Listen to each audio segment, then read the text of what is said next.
Hello and welcome back to another episode. Last video में आपने देखा होगा कि हम सहेलियों की बाड़ी और मॉनसून पैलेस घूमने गए थे। आज का वीडियो उसी का कंटिन्यूएशन है। मॉनसून पैलेस से वापस आते वक्त हम कुछ देर गंगोर घाट रुके और वापस अपने हॉस्टल आ गए। आज 31 दिसंबर है, साल का आखिरी दिन, और हॉस्टल में पार्टी होगी, तो थोड़ा अभी रेस्ट लेके शाम को रूफटॉप पे जाएंगे और वहाँ पे एंजॉय करेंगे।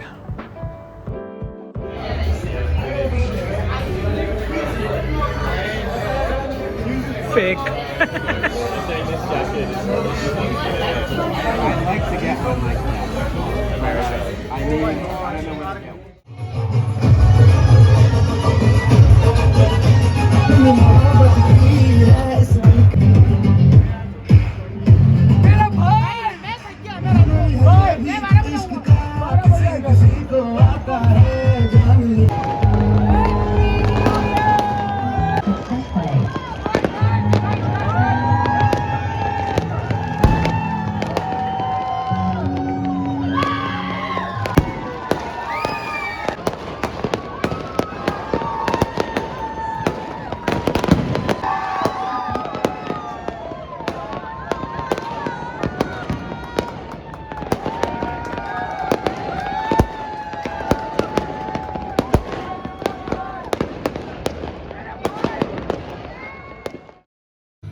फर्स्ट जनवरी, साल का पहला दिन। और साल के पहले दिन ऐसे खूबसूरत शहर में होने का एहसास ही कुछ अलग है। और ये एहसास और बढ़ जाता है जब आप इस शहर के इतिहास में अपने आप को खो देते हो। आज ऐसी ही जगह हम जाने वाले थे, उन इतिहास के पन्नों में।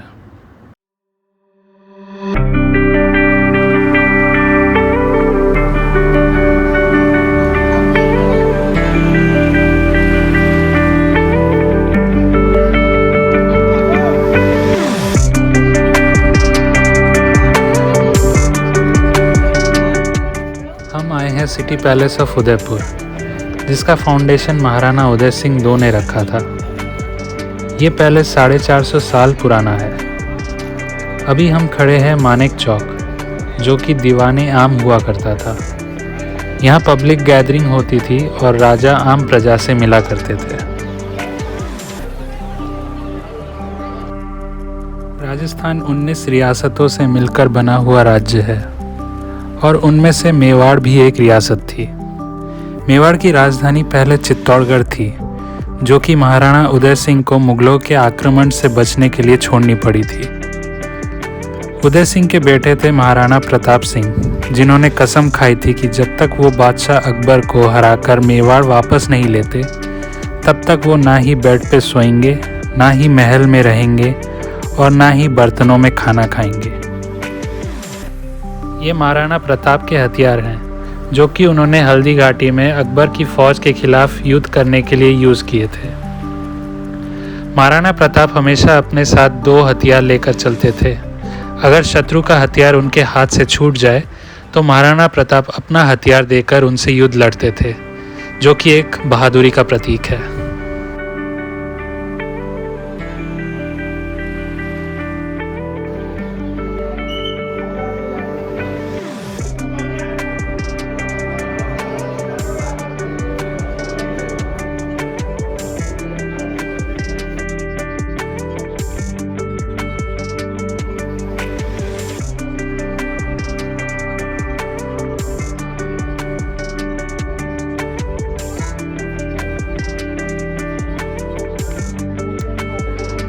इस कमरे को कहते हैं कांच की बुर्ज, जो महाराणा करण सिंह ने बनवाई थी। ये महाराणा का बेडरूम हुआ करता था। इस रूम में चारों तरफ कांच ही कांच है। यहाँ महाराणा अपनी महारानी के साथ रहा करते थे। इस कमरे को कृष्ण विला कहते हैं। इस कमरे में कई अलग अलग चित्रकारी की गई है, जैसे कि रॉयल प्रोसेशन और यहाँ मनाए जाने वाले अलग अलग त्योहार।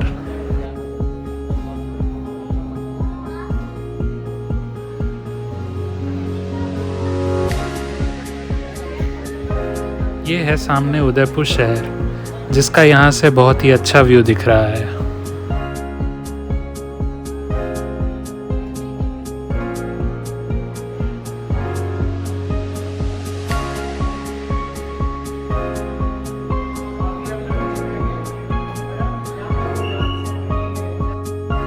ये है मोती महल।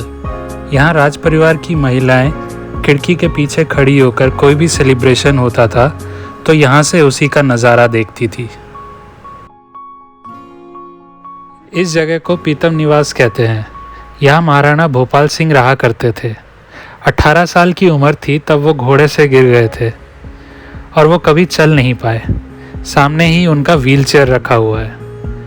ये वही रूम था जहाँ भोपाल सिंह ने इंस्ट्रूमेंट ऑफ एक्सेशन पे साइन किया था और मेवाड़ एक इंडिपेंडेंट इंडिया का हिस्सा बन गया था।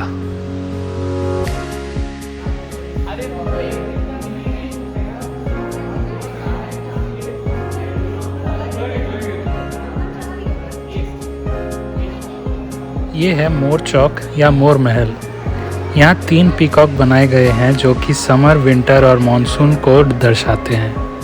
ये रंगीन कांच के मोज़ाइक से सजाई गई है जो कि सिटी पैलेस का सबसे खूबसूरत हिस्सा है।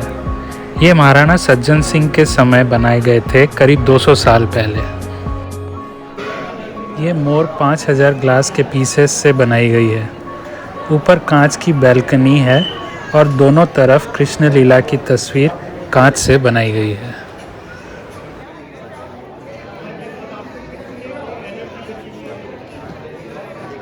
पूरे सिटी पैलेस में ऐसी छोटी छोटी गलियां बनाई गई हैं कहीं भी आने जाने के लिए।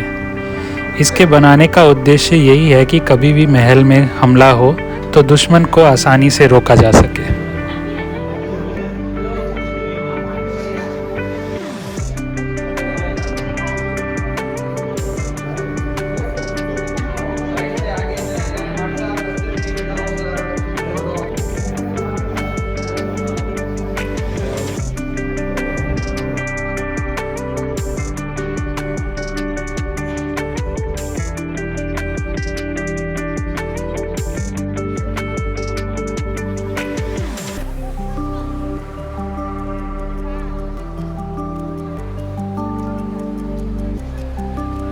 जब मुगलों के आक्रमण से बचने के लिए महाराणा उदय सिंह उदयपुर आए थे तो उन्होंने इसी जगह को अपनी राजधानी बनाने का फैसला लिया था और ये महल बनाने का फाउंडेशन भी रखा। उदयपुर चारों तरफ से अरावली पहाड़ों से घिरा हुआ है, इसलिए इस शहर पे कब्ज़ा करना मुश्किल था। उन्हीं के नाम पर इस शहर का नाम भी रखा गया था उदयपुर। महाराणा उदय सिंह के बाद महाराणा प्रताप सिंह मेवाड़ के राजा बने और उन्होंने अपने राज्य मेवाड़ के लिए अकबर से युद्ध किया। सालों तक युद्ध लड़ने के बाद उन्होंने मेवाड़ का काफ़ी हिस्सा वापस ले लिया था, सिवाय मेवाड़ की पुरानी राजधानी चित्तौड़गढ़ के, जो कि इंडिया का सबसे बड़ा फोर्ट है। भारत आज़ाद होने के बाद मेवाड़ भारत का हिस्सा बना और 400 साल के इतिहास में कई महाराणाओं ने अपने समय में अपने हिसाब से इस महल को बनवाया है और इस महल की खूबसूरती में 4 चांद लगाए हैं।